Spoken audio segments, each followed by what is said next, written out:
شروع اللہ کے نام سے جو بڑا مہربان نہایت رحم والا ہے۔ دوستو، آج کی اس ویڈیو میں ہم آپ کو ایک ایسے آدمی کا واقعہ سنانے جا رہے ہیں جو 27 سال بعد جب گھر آیا تو اس کے ساتھ ایسا کیا ہوا جس کو دیکھ کر آپ کی بھی آنکھوں میں آنسو آ جائیں گے۔ حضور نبی کریم صلی اللہ علیہ وآلہ وسلم کی وفات کو 55 سال کا عرصہ گزر چکا تھا۔ صبح کا وقت تھا۔ فجر کی نماز میں ایک فاروق نام کا آدمی مسجد میں آتا ہے۔ وہ نماز ادا کر کے امام صاحب کی تقریر سننے بیٹھ جاتا ہے۔ امام صاحب کہہ رہے تھے کہ لوگوں، ترکستان میں جہاد ہو رہا ہے، وہاں لوگوں کی ضرورت ہے، اس لیے آپ لوگ اس جہاد میں شرکت کریں۔ حضرت فاروق رضی اللہ تعالیٰ عنہ نے جب یہ بات سنی کہ ترکستان میں جہاد میں لوگوں کی ضرورت ہے تو وہ اپنے گھر آئے۔ ان کی ابھی نئی شادی ہوئی تھی۔ انہوں نے اپنی بیوی سے کہا کہ میں اللہ کے راستے میں جہاد پر جانا چاہتا ہوں۔ بیوی نے کہا کہ آپ یہ کیسی باتیں کر رہے ہیں؟ میرے پیٹ میں آپ کا 2 مہینے کا بچہ ہے، اگر آپ مجھے اکیلا چھوڑ کر چلے گئے تو میرا اور میرے بچے کا کیا بنے گا؟ حضرت فاروق نے کہا کہ اے اللہ کی بندی، تو اللہ پر بھروسہ رکھ، اور یہ میرے پاس 4000 دینار ہیں، انہیں تو اپنے خرچے میں لانا، اور میں 4 مہینے میں واپس آ جاؤں گا۔ بہت کہنے کے بعد بیوی نے کہا ٹھیک ہے، لیکن جلدی واپس آنا۔ اور پھر اسی دن فاروق نے اپنا جہاد کا سامان تیار کیا اور شام ہوتے ہوتے اپنا گھوڑا لے کر گھر سے نکلنے لگے۔ شوہر کو جاتا دیکھ بیوی کی آنکھوں میں آنسو بھر آئے۔ فاروق نے بیوی کو گلے سے لگاتے ہوئے کہا کہ تم پریشان نہ ہو، اللہ تمہارا رکھوالا ہوگا، میں جلدی واپس آ جاؤں گا۔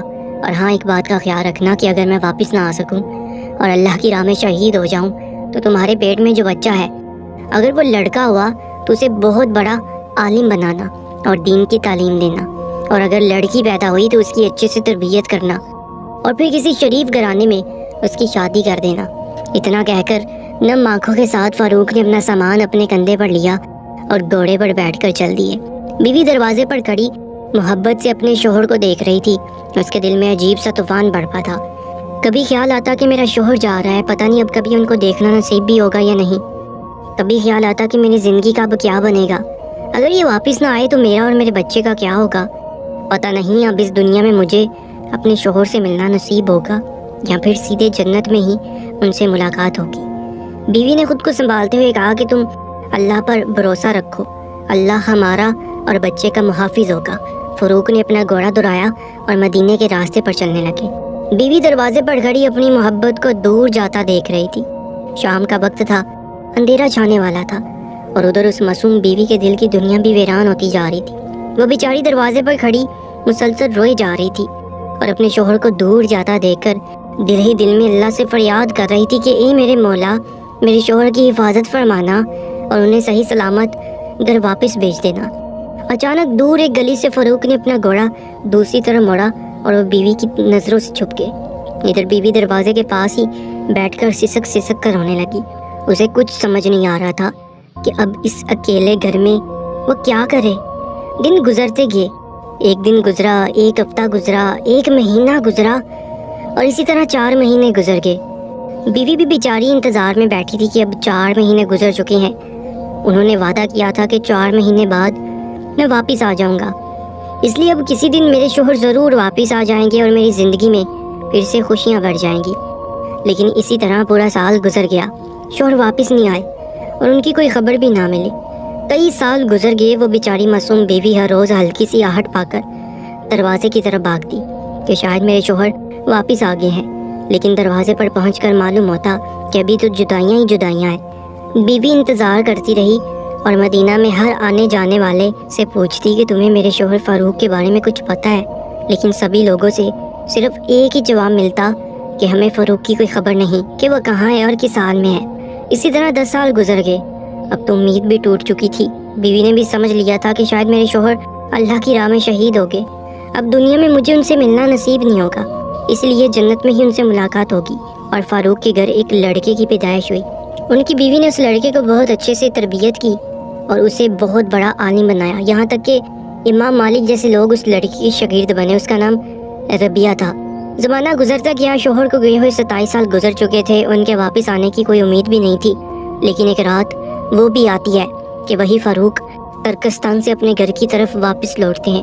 آج سے 27 سال پہلے جب یہ فاروق جہاد کرنے آئے تھے تو ایک جوان لڑکے تھے، لیکن اب جب واپس اپنے گھر جا رہے ہیں تو بوڑھے ہو کر ہڈیوں کا ڈھانچہ بن چکے ہیں۔ فاروق کو بیوی بچوں کی یاد ستا رہی تھی، اس لیے اپنا گھوڑا لیا اور مدینے کی طرف چل دیے۔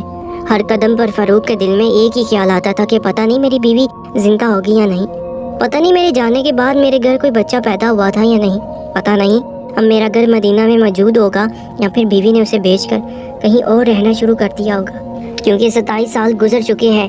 یہ سارے سوالات حضرت فاروق کے دماغ میں گھوم رہے تھے، اور رات کے اندھیرے میں ان کا گھوڑا مدینے کی طرف دوڑتا جا رہا تھا۔ رات کے 3 بج رہے تھے اور فاروق کا گھوڑا مدینے کے اندر داخل ہوا۔ ہر طرف سناٹا ہی سناٹا تھا، لیکن فاروق کے دل میں ایک طوفان بڑھتا تھا۔ ہزاروں سوالات تھے جو فاروق کو پریشان کر رہے تھے کہ پتہ نہیں میری بیوی زندہ ہوگی یا نہیں۔ فاروق نے اپنے گھوڑے کی رفتار دھیری کر لی اور خاموش لفظوں کے ساتھ آہستہ آہستہ اپنے گھر کی طرف بڑھنے لگے۔ چلتے چلتے اپنے گھر کے پاس پہنچ گئے۔ رات کا وقت تھا، گھر کی دیواریں زیادہ اونچی نہیں تھی، اس لیے فاروق نے اپنے گھوڑے کو ایڑ لگائی اور گھوڑا چھلانگ لگا کر گھر کے آنگن میں جا کھڑا ہوا۔ ایک نوجوان بچہ بیچ آنگن میں چارپائی پر لیٹا سو رہا تھا۔ جب گھر میں کسی کی آہٹ ہوئی تو وہ لڑکا اٹھ بیٹھا۔ اس نے دیکھا کہ اس کے گھر میں ایک اجنبی آدمی ہاتھ میں تلوار لیے کھڑا ہے۔ اس لڑکے نے سمجھا کہ یہ کوئی چور ڈاکو ہے، اسی لیے تیزی سے اٹھ کر اس نے حضرت فاروق کا گریبان پکڑ لیا اور کہنے لگا کہ تمہاری ہمت کیسے ہوئی میرے گھر میں آنے کی؟ تم کون ہو؟ جب اس لڑکے نے تیز آواز میں فاروق سے پوچھا کہ تم کون ہو تو فاروق بہت زیادہ ڈر گئے اور ہاتھ جوڑ کر کہنے لگے کہ بیٹا مجھے معاف کر دو، میں غلط گھر میں آ گیا، میں نے سمجھا کہ یہ میرا گھر ہے۔ اس لڑکے نے کہا واہ بوڑھے دادا جی، چوری اور اوپر سے سینہ زوری، ایک طرف سے میرے گھر میں بغیر اجازت آ گئے اور اوپر سے کہہ رہے ہو کہ یہ میرا گھر ہے، تمہیں شرم نہیں آتی کہ اتنے بوڑھے ہو کر مسلمانوں کے گھر میں رات میں بغیر اجازت مانگتے ہو؟ فاروق بہت بوڑھے ہو چکے تھے اور جسم پر جڑیاں پڑ گئی تھیں، اس لیے اس نوجوان لڑکے کی گرجتی آواز سن کر وہ کانپنے لگے۔ ہاتھ جوڑ کر کہنے لگے کہ بیٹا مجھے معاف کر دو، مجھ سے بہت بڑی غلطی ہو گئی، میں ابھی تمہارے گھر سے واپس جاتا ہوں، مجھے چھوڑ دو۔ لیکن اس لڑکے نے ان کا گریبان پکڑتے ہوئے کہا ایسے کیسے واپس جاؤ گے؟ میں تمہیں حاکم کے پاس لے کر جاؤں گا اور سزا دلواؤں گا تاکہ دوبارہ کسی مسلمان کے گھر میں جھانکنے کی ہمت بھی نہ کر سکو۔ آواز سن کر ماں اٹھ گئی تھی۔ اس نے اپنے لڑکے سے کہا کہ ارے بیٹا انہیں چھوڑ دو، یہ بوڑھے آدمی ہیں، غلطی ہو گئی ہوگی، انہیں جانے دو۔ لیکن لڑکے نے کہا کہ نہیں ماں، میں ایسے نہیں جانے دوں گا۔ شور سن کر محلے والے بھی جمع ہو گئے اور امام مالک رحمۃ اللہ علیہ بھی آ گئے۔ امام مالک کو دیکھ کر سارے لوگ پیچھے ہٹ گئے۔ امام مالک نے آگے بڑھ کر فاروق سے پوچھا کہ دادا جی آپ کون ہیں اور اس طرح رات میں کسی کے گھر پہ کیسے گھس گئے؟ حضرت فاروق نے جواب دیا کہ بیٹا میں بوڑھا ہو چکا ہوں، میری نظر کمزور ہے، اس لیے مجھ سے غلطی ہوگی، میں نے سمجھا کہ یہ میرا گھر ہے۔ امام مالک نے پوچھا کہ دادا جی آپ کا نام کیا ہے اور آپ کہاں کے رہنے والے ہو؟ مدینہ کے تو نہیں لگتے۔ فاروق نے کہا کہ بیٹا میں مدینہ ہی کا رہنے والا ہوں اور آج سے 27 سال پہلے میں ترکستان جہاد پر چلا گیا تھا اور آج لوٹ کر آیا ہوں۔ میرا نام فاروق بن عبد الرحمن ہے۔ گھر کے اندر سے فاروق کی بیوی یہ سب جھگڑے خاموشی سے سن رہی تھی، لیکن جیسے ہی ان بوڑھے دادا کی زبان سے سنا کہ میرا نام فاروق ہے تو گھر کی چھت سے کھڑکی کھول کر اپنے شوہر کو دیکھا۔ بیوی کو اپنے شوہر کے بوڑھے چہرے میں وہی جوان چہرہ نظر آنے لگا۔ ایسا لگ رہا تھا کہ زمانہ کروٹیں بدل کر پھر سے 27 سال پیچھے چلا گیا ہو اور وہی فاروق جو اپنی بیوی کو چھوڑ کر جہاد میں اللہ کی خاطر جا رہے تھے۔ وہ سارا منظر بیوی کی نظروں کے سامنے جا گیا اور بیوی نے چیختے ہوئے اپنے لڑکے ربیہ سے کہا کہ اے ربیہ اس آدمی کا گریبان چھوڑو۔ ربیہ نے گھبرا کر اپنی ماں کی طرف دیکھا تو ماں نے کہا بیٹا تجھے پتہ بھی ہے کہ یہ کون ہے؟ ربیہ نے کہا کہ ماں مجھے تو نہیں پتا یہ بوڑھے دادا کون ہے۔ ماں نے کہا بیٹا یہ تیرا باپ ہے جس کے بارے میں تو ہر رات مجھ سے پوچھا کرتا تھا کہ اماں جان میرے بابا کہاں ہیں؟ یہ سن کر ربیہ اپنے باپ کے پیروں پر گر پڑے اور باپ کو پکڑ کر رونے لگے۔ فاروق نے اپنے بیٹے کو گلے سے لگا لیا اور پھر باپ بیٹے ایک دوسرے سے مل کر بہت روئے۔ ماں نے دروازہ کھولا اور فاروق اور اپنے بیٹے کے ساتھ گھر کے اندر گئی۔ صبح کے 4 بج چکے تھے۔ 1 گھنٹہ باتوں میں گزر گیا اور فجر کی اذان ہونے لگی۔